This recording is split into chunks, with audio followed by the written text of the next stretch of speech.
Ma fille Christine a offert à son beau-père une Tesla rutilante et pour mon 65e anniversaire, elle m'a donné un shampoing d'une valeur de 20 €. Avec un sourire moqueur. « Papa, tu ne mérites pas plus que ça. » Une semaine plus tard, elle m'a appelé 23 fois suppliante. « Papa, arrête !» Mais il était trop tard. Je ne pouvais pas simplement arrêter. Avant de continuer, abonnez-vous à la chaîne et dites-nous dans les commentaires d'où vous nous écoutez. Le verre de Merlot tremblait dans ma main tandis que la voix de Christine tranchait à travers le bavardage de la fête d'anniversaire de Richard Leclerc. « Papa, peut-être qu'un jour, tu échangeras ce vieux pick-up rouillé contre quelque chose d'un peu plus brillant. » Ses boucles d'oreilles en diamant scintillaient sous les guirlandes lumineuses, son sourire plus acéré que les couteaux à steak sur les tables nappées de lin. Les invités, voisins, collègues, les bien nantis de Fontainebleau se figèrent, leur rire se muant en tout sottement gêné. Je serrai la mâchoire, la chaleur montant dans ma poitrine. « Drôle, Christine !» dis-je en forçant un petit rire. Certains d'entre nous préfèrent la fiabilité au clinquant. Ma voix resta ferme, mais ma prise sur le verre ne l'était pas. Une goutte de vin glissa le long du pied, captant la lumière comme un avertissement. Le jardin de Richard bourdonnait de cigales et de tintements de flûtes de champagne. Sa vaste pelouse, avec ses roses et sa fontaine, criait la richesse. J'admirais son goût, mais ce soir-là, l'envie se tordit en quelque chose d'autre. Christine rejeta ses cheveux en arrière, se tournant vers Richard avec un sourire sirupeux. « Beau papa ?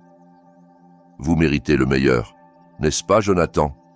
Son mari, mon gendre, hocha la tête, son Rolex captant la lumière tandis qu'il levait son verre. « Absolument, » dit Jonathan, son ton glissant comme la Tesla qu'il venait de dévoiler.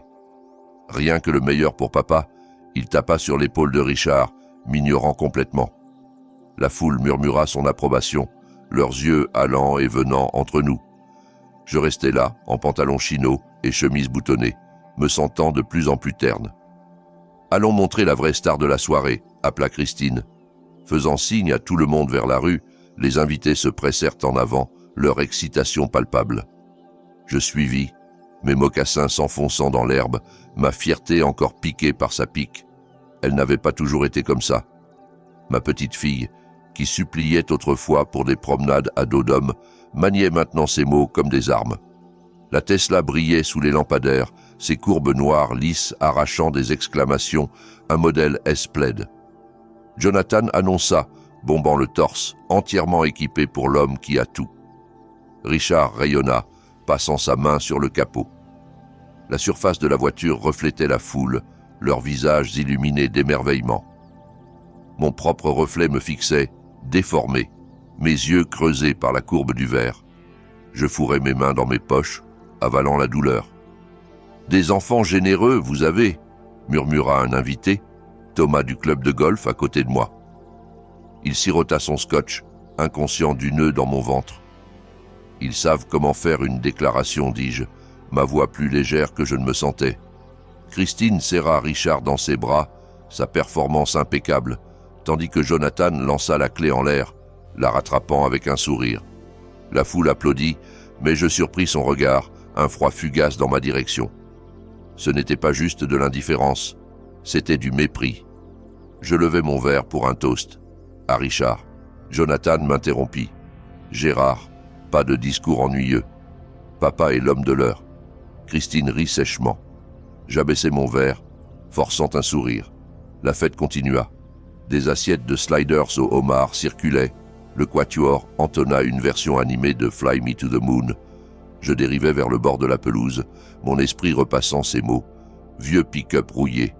Je l'avais conduite à l'université dans ce camion, l'avais chargée de meubles pour son dortoir, de ses rêves. J'avais payé pour cette éducation, ces opportunités, pendant qu'elle et Jonathan construisaient leur vie brillante. Et maintenant, ça. « Gérard, ça va ?» Suzanne, la voisine de Richard, toucha mon bras. Son front plissé, son verre de vin penchant légèrement, une goutte rouge éclaboussant l'herbe. Juste en train d'assimiler tout ça, mentis-je, hochant la tête vers la foule. Suzanne hésita, puis rejoignit son mari, me laissant avec le poids de mes pensées. Je voulais confronter Christine, exiger pourquoi elle était devenue si acerbe. Mais les mots ne venaient pas. Pas ici, Pas maintenant. La dispute vint plus tard, alors que les invités s'éclaircissaient. Je la trouvais près de la table des desserts, réarrangeant. À la fête de Richard, l'éclat de la Tesla de Christine brillait sous les lampadaires, éclipsant tout, y compris moi. Ces mots, une pique sur mon vieux camion, m'avaient transpercé, malgré son ton léger de blague. Quand j'ai confronté Christine, sa voix restait froide, ses yeux d'acier, et Jonathan, son mari, a glissé un bras autour d'elle, me toisant avec condescendance. « Du calme, Gérard », a-t-il dit, son sourire narquois attisant ma colère. Les murmures des invités m'ont enveloppé comme une vague, et bien que j'ai voulu répliquer, Christine s'est éclipsée, me laissant seul avec ma frustration. Plus tard, près de la rue, la Tesla semblait me narguer, un symbole de tout ce que je n'étais pas. À une semaine de mes 65 ans, j'espérais encore que Christine me surprendrait avec quelque chose de spécial, mais le doute s'installait, froid et pesant. Les cigales chantaient, et je suis rentré chez moi, l'image de la voiture brûlant dans mon esprit. Assis dans l'obscurité, j'ai repensé à la petite fille qu'elle était, ses dessins cachés sous mon oreiller, son sourire édenté. Où était passée cette Christine? Le lendemain matin, le soleil inondait ma véranda à Fontainebleau, réchauffant ma tasse de café, alors que les rires des enfants à vélo résonnaient. 3 jours avant mon anniversaire, l'espoir persistait, malgré la douleur de la soirée. Ma voisine Élise, son terrier japan, m'a interrogé sur mes plans. « Christine a prévu quelque chose de grand, non ?» a-t-elle demandé, curieuse. J'ai souri, masquant l'incertitude. On verra, elle est pleine de surprises. Mais au café, entouré du bourdonnement des conversations et de l'odeur de cannelle, l'absence de réponse de Christine à mon texto m'a pesé. Marie, la propriétaire, a plaisanté sur un gros cadeau, mais ces mots ont ravivé la blessure. À la maison, j'ai trouvé Pierre, le mari d'Élise, luttant avec un poteau de clôture, et j'ai réalisé que mes souvenirs de sacrifice pour l'éducation de Christine ne suffisaient plus à combler le fossé entre nous. L'espoir d'une surprise s'amenuisait, éclipsé par le doute et la solitude. Desserré dans son jardin. « Besoin d'un coup de main ?» appelai-je, sautant du camion. « Gérard, tu es un sauveur !» grogna-t-il, me passant un marteau. Nous travaillâmes en silence complice, le bruit des clous me stabilisant les pensées. En finissant, Pierre essuya son front. « Alors, qu'est-ce que Christine t'offre ? Je parie que c'est quelque chose de flashy, comme cette voiture qu'elle a donnée à Richard. » Je ris, mais ça sonnait creux. Peut-être, tant qu'elle vient, je suis heureux. Le mensonge avait un goût amer. Je voulais plus que sa présence. Je voulais son respect. Plus tard, je polis mon pick-up dans l'allée, le chiffon glissant sur son capot bleu fané. Ce n'était pas une Tesla, mais il nous avait portés à travers des tempêtes de neige, des déménagements, des souvenirs. Je m'arrêtais, attrapant mon reflet sur le pare-brise. Cheveux gris, rides plus profondes que je ne me rappelais. Fiable, Christine m'avait appelé autrefois, il y a longtemps. Maintenant, elle se moquait de cette fiabilité. La pensée me rongeait, mais je la repoussais. Elle reviendrait. Elle le devait. Mon téléphone vibra tandis que je rentrais. Un texto de Christine. On essaiera de venir. Semaine chargée. Pas de chaleur, pas d'émoji. Juste ces mots secs. Mon sourire faiblit. Mon pouce traçant l'écran chargé après tout ce que j'avais fait, tout ce que j'avais donné. Je tapais un rapide « ça marche, à bientôt » et envoyais, mon optimisme s'effilochant au bord. Le soir venu, j'étais dans le jardin, accrochant des guirlandes lumineuses. L'air était chaud, l'herbe douce sous les pieds. J'imaginais la scène, voisin riant, Christine dévoilant un grand geste, une montre peut-être, ou un voyage. Quelque chose pour montrer qu'elle me voyait, vraiment me voyait. Je clipsais la dernière lumière, son éclat vacillant contre le crépuscule. Une brise souffla, fraîche et tranchante, portant le faible bourdonnement de mon téléphone. Je le vérifiais. Rien, juste le vent et ce doute lancinant, murmurant qu'elle pourrait me décevoir encore. Le matin de mes 65 ans à Fontainebleau, le ciel était clair et je m'affairais à préparer la fête dans mon jardin, dressant les tables et vérifiant le barbecue tout en jetant des coups d'œil nerveux à mon téléphone. Pas de message de Christine. En soirée, les invités arrivèrent, leur rire et la musique country emplissant l'air, les guirlandes lumineuses jetant une lueur chaleureuse sur les nappes à carreaux. Voisins, mon frère Charles, vieux ami de la firme d'ingénierie, tous levèrent leurs verres en mon honneur, et je me sentais presque entier, une bière à la main, souriant aux anecdotes d'Élise et aux cadeaux attentionnés, une tarte d'Élise, un livre de Charles, une tasse de Marie proclamant « meilleur ingénieur du monde ». Pourtant, mes yeux revenaient sans cesse à la route, attendant Christine et Jonathan, espérant un geste grandiose de leur part, quelque chose pour rivaliser avec la Tesla offerte à Richard. Quand ils arrivèrent enfin, en retard, dans leurs tenues impeccables, l'ambiance changea. Christine balaya le décor d'un regard critique, lançant une remarque mordante sur le mignon jardin, tandis que Jonathan ricanait, déjà absorbé par son téléphone. Malgré la douleur, je les accueillis chaleureusement, ignorant leurs piques et les présentant aux autres, mais ils restèrent à l'écart, murmurant près des desserts. Puis vint le moment du cadeau. Christine me tendit un sac de magasin, son sourire forcé, ses yeux ailleurs. Le cœur battant, j'ouvris le sac sous les regards des invités, espérant un geste significatif, mais n'y trouvai qu'une bouteille de shampoing et un savon générique du genre qu'on achète à la va-vite. « Tu ne mérites pas plus », dit-elle, sa voix performative, ponctuée par le gloussement de Jonathan. La foule retint son souffle, et je forçai un rire, le visage brûlant, posant le cadeau avec un choix créatif qui sonnait creux.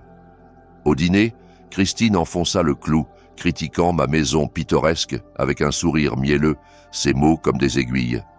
Les invités, mal à l'aise, remuèrent, et je répondis calmement, ma fourchette figée, que la maison me convenait. La fête continua, mais la chaleur s'était éteinte. Le cadeau et les remarques de Christine pesaient lourd, confirmant le doute qui m'avait rongé. L'espoir d'un geste d'amour de sa part s'effondrait, ne laissant qu'un vide froid sous les lumières vacillantes du jardin.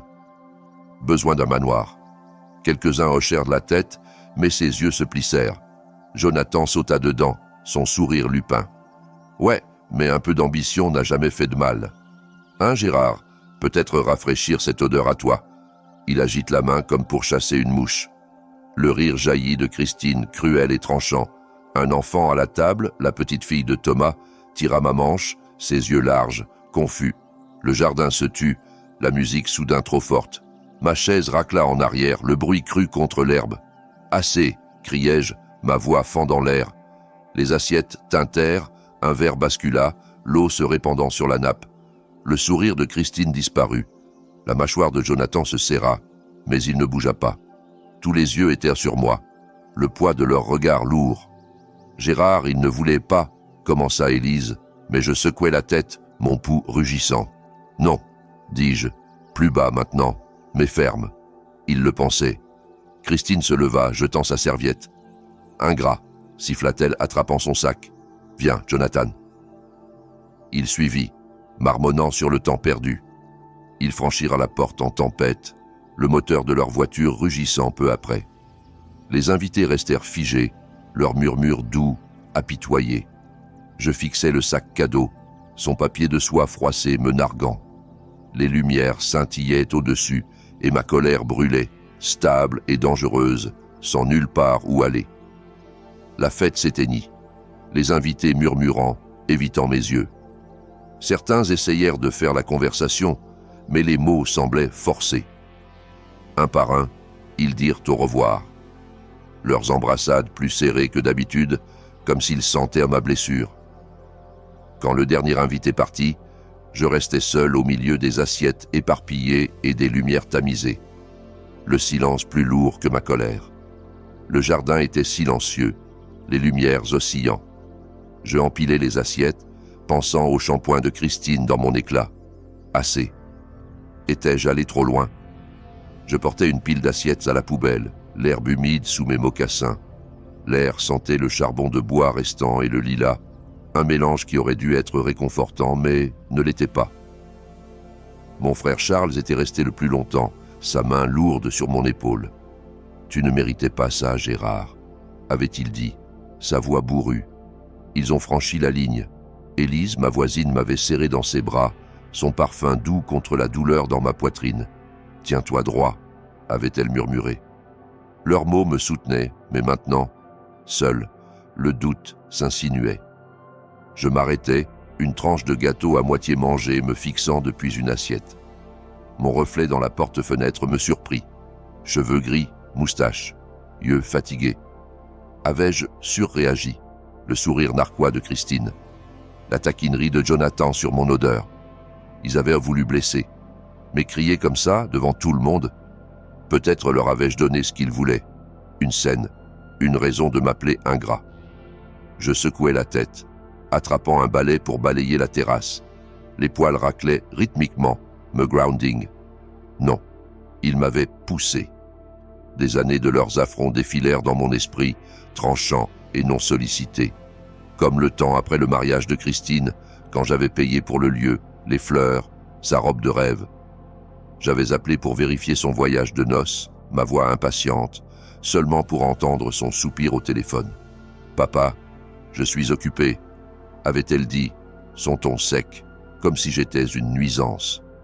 J'avais fixé le combiné, la tonalité bourdonnant. Ma générosité jetée à mon visage, le souvenir piquait, mais il me stabilisait. Je n'avais pas tort de craquer. Il m'avait ébréché pendant des années. Sa froideur, ses tapes smug sur l'épaule. Je balayais plus fort, le balai attrapant une écharpe oubliée, sa soie s'accrochant au bois, probablement celle d'Élise. Je la pliais soigneusement, la mettant de côté. Petits actes de soin. C'est qui j'étais, pas l'homme qu'il dépeignait. La voix de Charles me revint, ces mots de plus tôt. « Tu leur as tout donné, Gérard. Qu'est-ce qu'ils t'ont donné ?» Il s'était attardé près de la porte, ses clés de camion tintant. J'avais haussé les épaules, forçant un sourire, mais sa question collait. Rien. Il ne m'avait donné que du mépris. Je portais l'écharpe à l'intérieur, la maison silencieuse, sauf pour le grincement des planchers.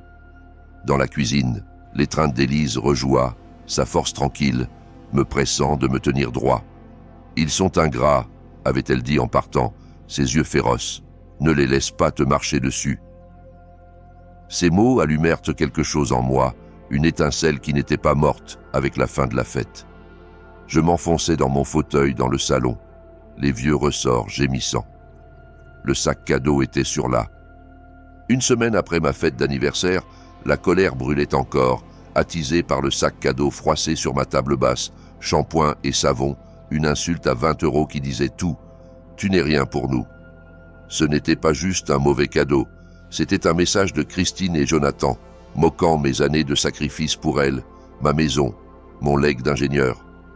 Assis dans l'obscurité, fixant les fissures du plafond, je décidai qu'il ne s'en tirerait pas ainsi. Pas de cris, pas de scène, mais une réponse calculée. J'envoyai une lettre anonyme au conseil d'administration de la société de Jonathan, accompagnée de preuves de sa fraude avec Richard.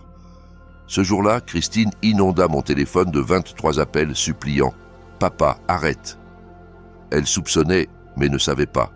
La maison, éclairée seulement par une lampe, semblait défier mes choix, mais je ne reculerai pas. Il m'avait poussé trop loin et ma colère, claire et légitime, ne faiblirait pas. Le lendemain matin, l'odeur du café noir emplissait ma cuisine, ma vieille tasse fissurée, un cadeau de Christine d'une époque où elle m'aimait encore, pesant dans mes mains. La fête, ses pics, le ricanement de Jonathan tournaient en boucle dans ma tête. Je sortis marcher dans Fontainebleau, l'air frais et les chants d'oiseaux ne parvenant pas à apaiser mon esprit. Au café de la rue principale, la clochette tinta, et Marie m'accueillit avec un sourire. « Survécu aux 65 ans ?» demanda-t-elle. « À peine », répondis-je, mon rire forcé. Puis, sur mon téléphone, je vis le post de Christine sur Facebook, horodaté après minuit. Pire, père du monde, a piqué une crise à sa fête. Tellement embarrassant, avec une photo du shampoing et du savon, légendé son grand cadeau, lol. Les commentaires de ses amis, « Quel crétin, tu mérites mieux », s'empilaient, chacun une nouvelle blessure. Mon cœur cognait, le café s'effaça. J'appelai Christine, exigeant qu'elle supprime le post. « C'est juste la vérité, assume », répondit-elle, son rire tranchant. Ma voix trembla de rage contenue. « Christine, je ne demande pas. » Le silence qui suivit était lourd, mais ma décision était prise. Ils verraient à bientôt ce que leur mépris avait déclenché. Barista jeta un coup d'œil, ses yeux inquiets. Mais je m'en fichais. « Tu aggraves les choses. dit-elle, son ton glacial. Tout le monde a vu comment tu as agi. Je ne supprime rien. La ligne se coupa. Je fixai le téléphone, son rire résonnant dans mon crâne. La tasse trembla dans mon autre main, le café débordant sur la fissure, brûlant mes doigts. Gérard ? Thomas, un habitué, s'assit sur le tabouret à côté de moi. Son journal craqua tandis qu'il se penchait. On dirait que tu as vu un fantôme. Je forçai un petit rire, posant la tasse. Juste une matinée rude. Comment va la petite fille ? Nous discutâmes de son match de foot, les mots mécaniques. Sa gentillesse manquera, mais le poste de Christine brûlait derrière mes yeux, pire père du monde, après tout ce que je lui avais donné, l'université, son mariage, ma fierté. Je payais et partis, le café bourdonnant. Pas de match pour le froid dans ma poitrine. En rentrant à pied, les rues de Fontainebleau semblaient différentes. Les maisons coloniales me surveillant. Mon avertissement à Christine rejoua. Tu auras des conséquences, et je le pensais. Pas une dispute, pas une supplique. Quelque chose de réel. La tasse fissurée flasha dans mon esprit, son défaut, un miroir de notre lien fracturé. Elle pensait pouvoir m'humilier et s'en tirer. Elle avait tort. De retour à la maison, j'appelai François, mon vieil ami comptable, avec un flair pour les schémas financiers. Je lui racontai brièvement la fête et laissai entendre que je suspectais Christine et Jonathan de quelque chose de louche. « Retrouve-moi au dîner du coin à 10 heures, dit-il, et je sentis un plan prendre forme. Mes pas s'accélérèrent, la cloche de l'église sonnant au loin, son écho matching mon pouls. Je ne savais pas encore comment, mais je leur ferai voir. Je les ferai voir tous les deux. La porte du dîner se referma derrière moi, le jukebox chantonnant une vieille chanson de Springsteen, tandis que je repérais François dans un box du coin. Ses cheveux gris étaient plus clairsemés maintenant, mais ses yeux avaient encore cette acuité de comptable. Je glissai sur le siège en vinyle craquelé, hochant la tête. « François, content de te voir. »« Gérard, » dit-il, sa voix graveleuse, un sourire tirant ses lèvres. « Ça fait trop longtemps. » L'air sentait le café et les œufs frits. Le sol à carreaux éraflé par des années de va-et-vient de Fontainebleau. L'endroit ressemblait à mon vieux bureau d'ingénierie. Fonctionnel, sans chichi. Un espace pour résoudre des problèmes. Et j'en avais un. Nous commandâmes. Café noir pour moi, déca pour lui, et entrâmes dans le vif. « Tu disais avoir quelque chose sur Christine et Jonathan, » dis-je, me penchant en avant, mes mains jointes sur la table en formica. « Qu'as-tu trouvé ?» Les mains de François tremblèrent légèrement, tandis qu'il sortait un dossier de son sac, son arthrite pire que je ne me rappelais. « Tu ne vas pas aimer, » avertit-il, le glissant vers moi. « Regarde ça. » Je l'ouvris, mes yeux balayant les relevés bancaires, virements, le nom de Richard en gras. Mon pouls s'accéléra. « Ils ont acheté cette Tesla pour Richard, » dit François, sa voix basse. « Grand show à sa fête, hein ? Le truc, c'est que ce n'était pas leur argent. Ils l'ont siphonné de ses comptes, forgé sa signature, déplacé des fonds via une société écran. Astucieux, mais bâclé. Je m'adossai, le box grinçant. La Tesla, élégante, brillante, leur grand geste, était un mensonge. Ma fille et son mari, volant son beau-père pour jouer les héros. Mon café resta intact, la vapeur s'enroulant comme un avertissement. « Comment as-tu eu ça ?» demandai-je, ma voix ferme, malgré la rage bouillonnant en moi. « Vieilles habitudes, » dit François tapotant sa tempe. « Je connais encore des gens à la banque. Ils me doivent des faveurs. » Il sirota son déca, grimaçant. Richard ne sait pas encore, mais ce n'est pas leur premier rodéo. Ils écument depuis des années. Je feuilletai les papiers, les chiffres flous. Le rire froid de Christine de notre appel hier sonna dans mes oreilles. « Assume. » Elle se croyait intouchable. Jonathan, avec ses sourires smug, pareil. Ma mâchoire se serra, un plan se formant, bien que ses contours soient encore vagues. J'avais été ingénieur, circuit, système, solution. Je pouvais construire quelque chose pour les faire tomber. Les lumières fluorescentes du dîner bourdonnaient, me ramenant à un souvenir. Mon vieux bureau, 1995. Le bourdonnement des ordinateurs, un blueprint étalé sur mon bureau, le design d'un pont d'un client échoué. Trop de stress sur les joints. J'étais resté éveillé toute la nuit, retravaillant les angles, testant les charges. Au matin, ça tenait. Stratégie, patience, précision. C'est ce dont j'avais besoin maintenant. Pas de colère, mais un plan. Gérard. La voix de François coupa. Ça va? Ouais, dis-je, fermant le dossier, juste en train de réfléchir. Je le glissai vers lui. Garde ça en sécurité. J'en aurai besoin. Il hocha la tête, ses yeux fouillant les miens. Fais attention. Ils sont imprudents, mais pas stupides. Je donnai un sourire tendu, vidant mon café. Imprudent, c'était vrai, et j'allais l'utiliser. Dehors, le soleil printanier était haut, les rues de Fontainebleau animées de promeneurs de chiens et de cyclistes. Je rentrai, le poids du dossier dans mon esprit. Au coin, Élise agita la main depuis sa véranda, son terrier aboyant. Gérard, entendu parler de la fête, appela-t-elle, s'approchant. « Tu ne méritais pas ces bêtises. »« Merci, Élise, » dis-je, m'arrêtant, juste en train de régler ça. Sa gentillesse, comme celle de Thomas au café, me rappelait que je n'étais pas seul. Fontainebleau me soutenait. Ça me nourrissait, ce support, comme un circuit complétant sa boucle. « Donne-leur l'enfer, » dit-elle, clignant de l'œil.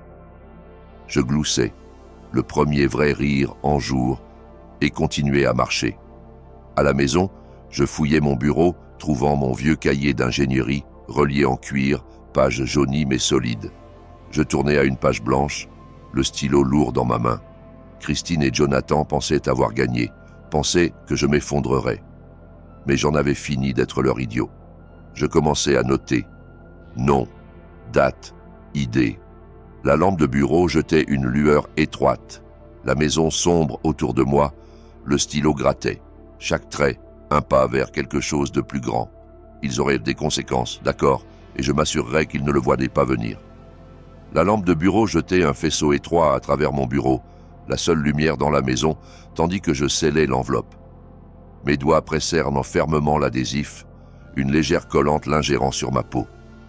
À l'intérieur se trouvaient des copies des documents de François, relevés bancaires, virements, preuve que Christine et Jonathan avaient volé Richard pour acheter cette Tesla rutilante. J'avais triplement vérifié chaque page, ma précision d'ingénieur me guidant. Pas d'erreur, pas de traces vers moi. Je m'adossais, la chaise grinçant sous mon poids. La maison était silencieuse, sauf pour le bourdonnement du frigo dans la cuisine. Mon pouls était stable, mais un frisson discret me traversait. C'était ça, mon premier coup. Pas un cri, pas une scène, mais une frappe calculée. Ils m'avaient moqué, humilié. Maintenant, ils commenceraient à sentir le poids de leurs propres mensonges. L'enveloppe semblait lourde dans mes mains, un symbole de justice prenant forme. Ils avaient franchi la ligne pour la dernière fois. Je glissai l'enveloppe dans un dossier manille ordinaire et sortis, verrouillant la porte derrière moi.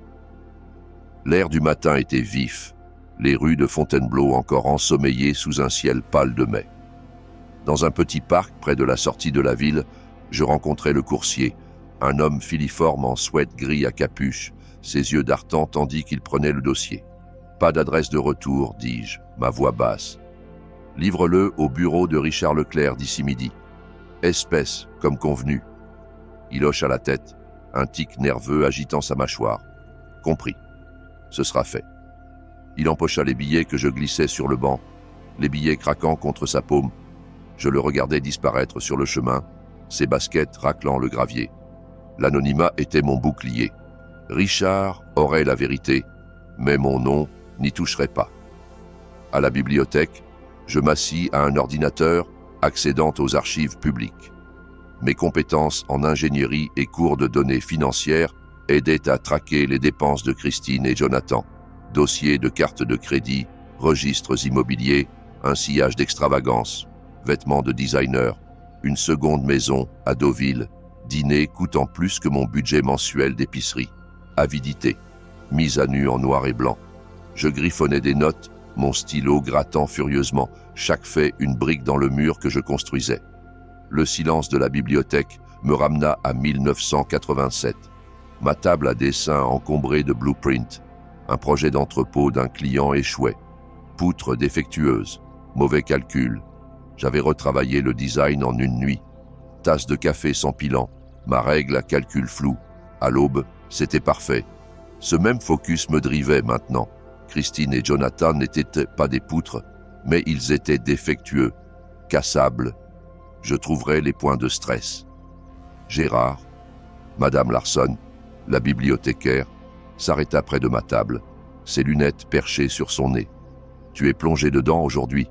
Recherche pour la société historique ?» Je souris, fermant mon cahier. Quelque chose comme ça. Juste en train de creuser le passé de Fontainebleau. Un demi-vérité. Mais ça atterrit. Elle gloussa, ajustant une pile de livres. « Eh bien, ne manque pas notre conférence sur le vieux pont Nord la semaine prochaine. Tu adorerais. » Sa chaleur me rappelait pourquoi je restais dans cette ville. Des gens qui me voyaient, pas la caricature que ma fille peignait. Je hochai la tête, promettant d'y penser, et elle s'éloigna, entraînant les pieds, me laissant à mon travail. Je quittais la bibliothèque avec une pile de documents imprimés, mon esprit bourdonnant. Les documents pour Richard n'étaient que le début. Chaque achat somptueux, chaque deal louche, ils étaient des munitions. Je rentrais en voiture, le moteur du camion un bourdonnement stable, mes pensées tranchantes. Le rire de Christine de notre dernier appel, assume, résonnait, mais ne piquait plus. Il me nourrissait. À la maison, je m'enfonçais dans mon fauteuil, la maison sombre, sauf pour l'éclat de mon téléphone. Je le vérifiais obsessivement, attendant un signe que Richard avait reçu le paquet. L'écran resta vide, mais mon anticipation grandit, un fil sous tension dans ma poitrine. L'enveloppe était là dehors, une étincelle attendant d'allumer. Je posais le téléphone, mes doigts tapotant la coudoir, le silence de la maison plus fort que jamais. Du bord de la propriété de Richard, je sirotais du café d'un thermos. Mon camion garé discrètement derrière une rangée d'érables. Son manoir se dressait de l'autre côté de la rue. Colonne blanche, grise en fer, une forteresse de richesse. La BMW de Christine freina dans l'allée, l'Audi de Jonathan juste derrière. Ils en sortirent, ses talons cliquetants, sa cravate desserrée, tous deux, se déplaçant comme des animaux acculés. Richard les avait appelés, sans doute, sur les documents que j'avais envoyés. Je restais bas, mon pouls rapide, savourant la fêlure dans leur façade parfaite. Je ne m'attardais pas, trop risqué. Je conduisis jusqu'à la rue principale, le thermos encore chaud dans ma main, et entrai dans le café. L'endroit était cosy, tout en poutres de bois et éclairage doux, l'air épais d'espresso et de cannelle. Je pris une table dans le coin, dos au mur, et ouvris mon ordinateur portable, feignant de travailler. Mon vrai focus était le bourdonnement autour de moi. Le moulin à rumeurs de Fontainebleau, déjà en marche. Thomas, mon ami du club de golf, glissa sur le siège en face, ses yeux brillants de ragot. « Entendu quelque chose de fou, » dit-il, se penchant, sa voix basse. « Assisté à une dispute au club hier soir, Christine et Jonathan se déchirant dans le bureau de Richard. Elle hurlait sur des mensonges et des set-up. Ils criaient sur des avocats. On dirait que Richard leur a passé un savon. Je haussai un sourcil, gardant mon visage neutre. Quel genre de mensonge? Ma tasse de café était fêlée, une fine fracture sous mon pouce mirroring le monde craquelant du couple. Quelque chose sur cette Tesla, dit Thomas, remuant son latte. Richard a reçu des papiers montrant qu'ils ont utilisé son argent, forgé son nom, déplacé via un compte louche. Il est furieux. Richard a engagé un détective privé pour vérifier les documents et a déposé une plainte auprès du régulateur financier, mais a décidé de ne pas aller à la police. Encore pour éviter un scandale public. Au lieu de ça, il a convoqué Christine et Jonathan et menacé de les couper des fonds familiaux. S'ils ne rendaient pas l'argent, menacé de les couper. Il secoua la tête, inconscient de mon rôle. Il panique. Gérard, pas si hautain maintenant. Je hochai la tête, un frisson discret s'enroulant dans ma poitrine. Les documents avaient frappé juste. Le rire de Christine, les sourires smug de Jonathan, ils se défaisaient. Je sirotais mon café. L'amertume, tranchante, des années de leurs affronts flashèrent en moi, comme le temps où Christine avait oublié mon 60e anniversaire. Trop occupé avec un gala pour appeler. J'avais attendu près du téléphone, espérant, seulement pour un texto 2 jours plus tard. Désolé, débordé. J'avais avalé la blessure alors. Plus maintenant. La porte du café tinta, et les voilà. Christine et Jonathan, forçant des sourires pour un groupe d'amis à une table proche. Son rire était trop fort, ses épaules raides. « Tout va bien », dit-elle, balayant une question, sa voix cassante. Jonathan commanda un café, sa main tremblant en payant. La barista leur jeta un regard curieux, sentant la tension. Je gardais mes yeux sur mon écran, mon cœur battant. Leur masque public glissait, et j'étais celui qui tirait les ficelles. Dehors, je tombais sur Élise, ma voisine, son terrier tirant sur sa laisse. « Vu Jonathan en ville plus tôt, dit-elle, ajustant son foulard. On dirait qu'il n'a pas dormi depuis des jours. Problèmes au paradis, tu penses ? On dirait, dis-je, mon ton léger, mon sourire caché.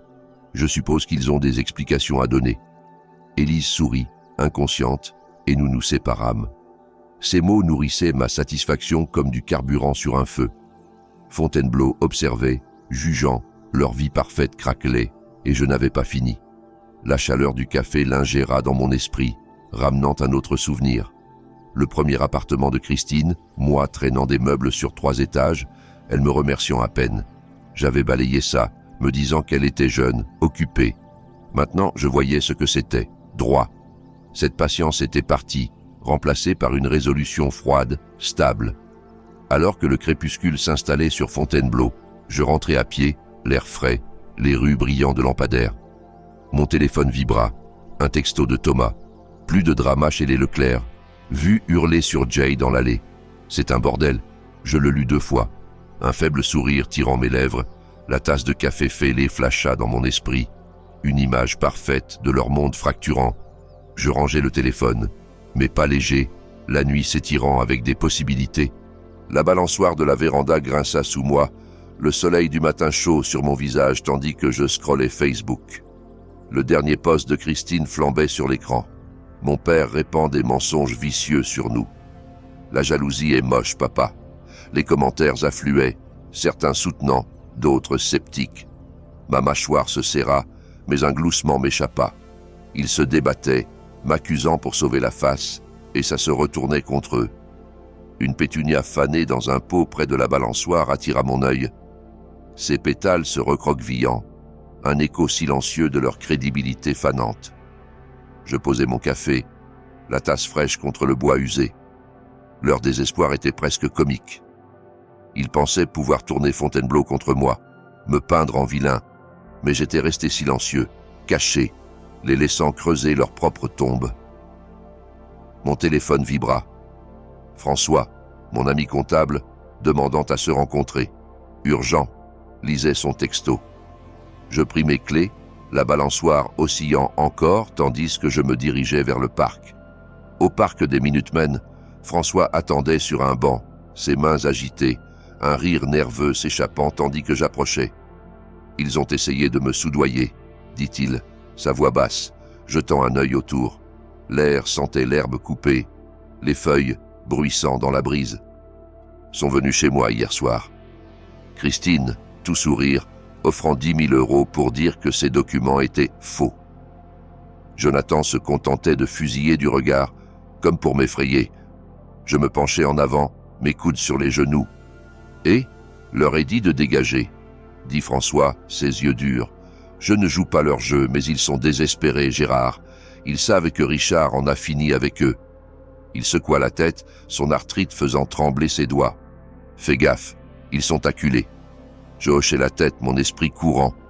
Un pot de vin, bâclé, imprudent. Il se défaisait plus vite que prévu. « Merci pour l'info, dis-je, ma voix calme, bien que la satisfaction brûle dans ma poitrine. Tiens-moi au courant. » François tapa mon épaule, sa prise étonnamment ferme, et nous nous séparâmes, le calme du parc m'enveloppant. Le poste rejoua dans mon esprit, ramenant un souvenir. Christine, à 8 ans, s'accrochant à ma main à une foire départementale, ses yeux larges, confiants. Elle croyait en moi, alors, son papa, qui pouvait tout réparer. Maintenant, elle me traitait de menteur au monde. Le contraste aiguisait ma résolution, comme une lame affûtée sur pierre. Au magasin du coin, prenant du lait, je tombais sur Marie, la propriétaire du café. Entendu que Christine remue du drama en ligne. Dit-elle, en m'encaissant, son ton ragot mais gentil. Les gens disent qu'elle est dans le pétrin. Semaine rude pour elle, hein? On dirait, dis-je, lui glissant un sourire. Je suppose que la vérité rattrape. Elle rit, me rendant la monnaie, et je partis, la clochette tintant derrière moi. Les murmures de Fontainebleau se tournaient contre eux, leurs alliés s'amenuisant. Mes pas étaient plus légers, le bidon de lait oscillant dans ma main. De retour à la maison, je m'assis à mon bureau, remontant le poste. Les commentaires avaient changé. On dirait que tu esquives, Christine. C'est quoi la vraie histoire? Leur soutien s'effritait, leurs mensonges trop minces pour tenir. Je m'adossais, mon sourire s'élargissant, la souris stable sous ma main. La pétunia fanée flasha dans mon esprit, une image parfaite de leur effondrement. Ils pensaient pouvoir me déjouer, mais j'étais 3 pas devant, mon prochain coup déjà se formant, silencieux et tranchant, attendant de frapper.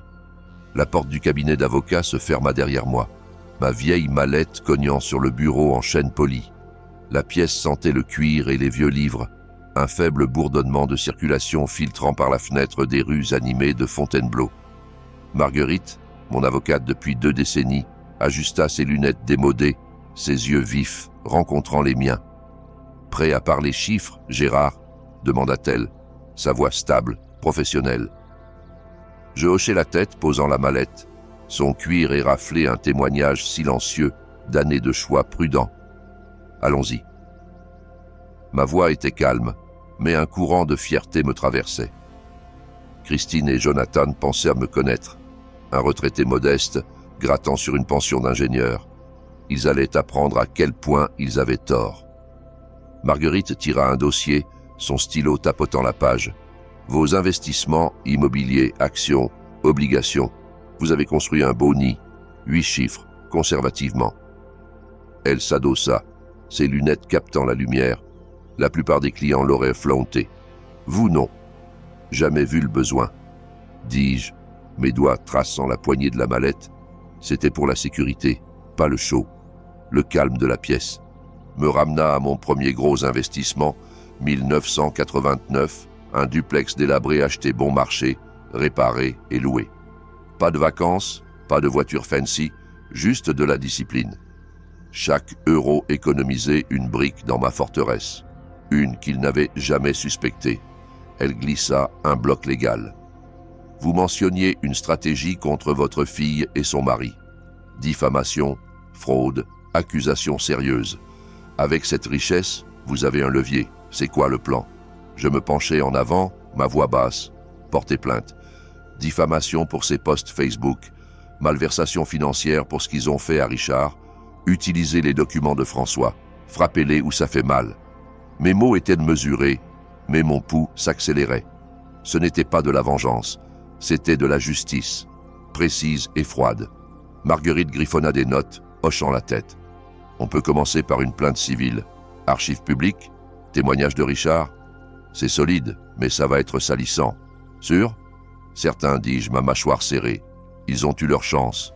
Elle rencontra mon regard, son hochement final, et nous traçâmes les premiers pas, son stylo grattant comme un métronome. Mon téléphone vibra tandis que je sortais dans la rue principale de Fontainebleau, l'air doux de lilas en fleurs. Le nom de Christine flasha sur l'écran. Je répondis, me raidissant. Hier soir, elle avait appelé pour la première fois, hurlant qu'elle savait que j'avais envoyé les documents à Richard. « Tu es le seul qui aurait pu fouiller nos finances, papa », avait-elle dit, sa voix tremblant de colère. Je n'avais pas confirmé, mais son guess était juste. « Papa, s'il te plaît », dit-elle, sa voix chevrotante, presque méconnaissable. « Quoi que tu fasses, arrête. Tu nous déchires. »« Tu as déchiré ça, dis-je, mon ton plat. Tu as fait tes choix. » Son sanglot crépita sur la ligne, mais je raccrochais, ma main stable. Elle savait que j'étais derrière, ou suspectait. « Bien, laisse-la se tortiller. » À la boulangerie, prenant une miche de pain de seigle, Madame Carter rayonna derrière le comptoir.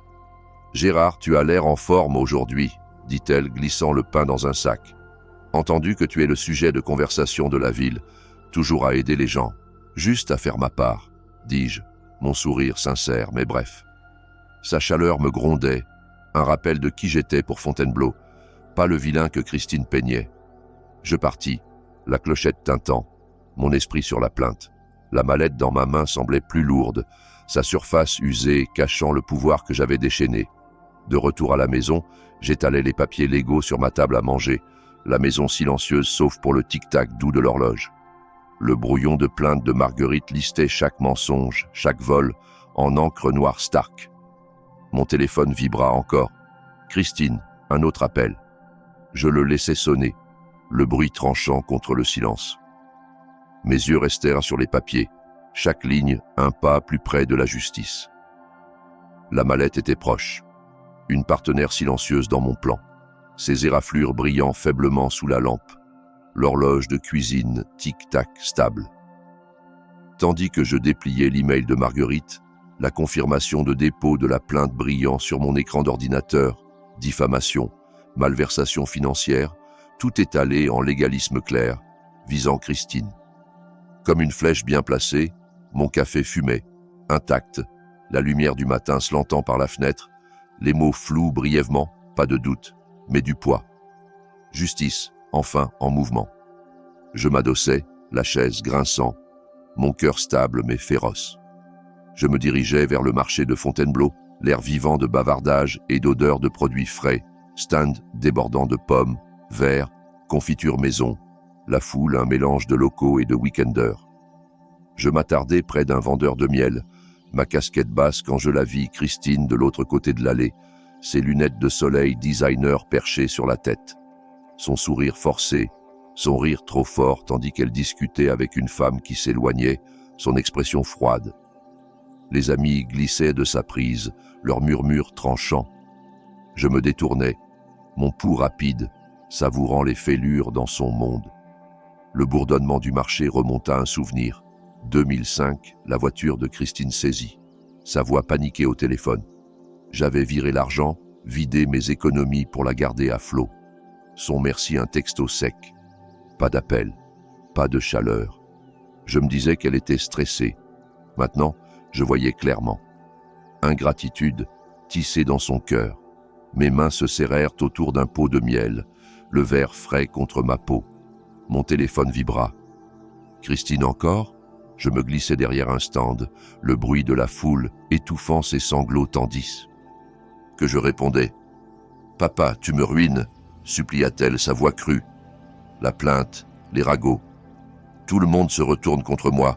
S'il te plaît, arrête. Tu as cessé d'être ma fille quand tu as choisi les mensonges, dis-je, ma voix froide, inflexible face à ce que tu as fait. Je raccrochais, son allaitement coupé, ma poitrine serrée mais résolue. Le marché tourbillonnait autour de moi, inconscient. Une pomme tombée, roulant près des pieds de Christine, ignorée par la foule, elle gisait là, meurtrie, un miroir de sa chute. Je me déplaçais à travers les stands, attrapant des bribes de ragots. Christine est dans le pétrin, murmura une femme, soulevant un panier. Voler sa propre famille, disent-ils. Une autre hocha la tête, sa voix glifule, ça lui pend au nez. Je gardais mon visage neutre, ma casquette ombrageant mes yeux, mais dedans, la satisfaction brûlait. Fontainebleau se retournait, leur jugement rapide. À la maison, j'appelais Marguerite pour une mise à jour. C'est déposé, confirma-t-elle, son ton sec. Archives publiques maintenant. Son cercle social se retire déjà. Vue sur leur poste, elle perd du terrain vite. Je la remerciais, raccrochant tandis que l'horloge de cuisine sonnait midi. La plainte était une lame, coupant à travers ses mensonges, et je tenais la poignée. Plus tard, marchant près du marché la nuit, les stands fermés. J'attrapais plus de murmures de traînards. « Christine est finie », dit l'un, leur voix portant dans l'air frais. Les lumières du marché brillaient faiblement, jetant ma silhouette longue et stable sur le pavé. Le destin de Jonathan planait, intact. Une pièce finale dans mon plan. Je continuais à marcher, les murmures me suivant, leur poids, une promesse silencieuse de plus à venir. Le journal du matin craqua sur ma véranda. Le titre Stark, homme d'affaires local licencié, au milieu d'un scandale financier. Le nom de Jonathan flambait en gras, sa photo corporate fixant vide depuis la page. Je m'adossai à la balançoire, le bois grinçant, un sourire discret tirant mes lèvres. Mon type anonyme à sa société. Relevé bancaire, email, preuve de son rôle dans le vol de Richard, avait atterri. Son job, son statut, parti. Ma revanche était complète, mais l'air du matin semblait plus léger, plus libre. Je sirotais mon café, la tasse chaude contre mes paumes, quand une voiture s'arrêta. La BMW de Christine, brillante malgré sa chute. Elle et Jonathan en sortirent, son visage pâle, ses mains tremblantes tandis qu'il ajustait sa cravate. Richard m'avait appelé la veille pour me remercier des documents qui avaient exposé leur arnaque. Pendant la conversation, il avait casuellement mentionné mes investissements que je n'avais jamais dit à Christine. « Tu es modeste, Gérard, mais ta richesse est impressionnante, avait-il dit, ne sachant pas qu'elle écoutait sur l'autre ligne. Ils avaient entendu parler de ma richesse, sans doute, de Richard, ou une fuite. Ils traversèrent la pelouse, leurs pas hésitants, comme des enfants pris à voler. Je me levai, posant le journal, mon expression Pierre. « Papa » commença Christine, sa voix craquant. « On est désolé, on ne savait pas. Ton argent, tout. On peut juste parler ?» Ses yeux dartèrent, suppliants, mais creux. Jonathan hocha la tête, sa voix rauque. « On a merdé, Gérard. Réparons ça. Famille, hein ?» Ses mains tremblaient, trahissant sa bravade. Leurs visages remontèrent un souvenir. Christine a 16 ans, moi travaillant double shift pour payer ses leçons de danse, ses rêves. Je rentrais épuisé, son sourire ma récompense. Maintenant, cette fille était partie, remplacée par cette étrangère, suppliant pour une miséricorde qu'elle ne méritait pas. « Vous ne réécrivez pas ça, dis-je, ma voix basse finale. Justice est faite. » Je reculai, la porte mi-fermée, leurs excuses coupées par le clic du loquet. Ils restèrent figés, puis repartirent vers leur voiture, le moteur rugissant tandis qu'ils fuyaient. J'expirais, le poids des années se levant. Ma maison, modeste mais mienne, semblait solide autour de moi, son calme silencieux un baume.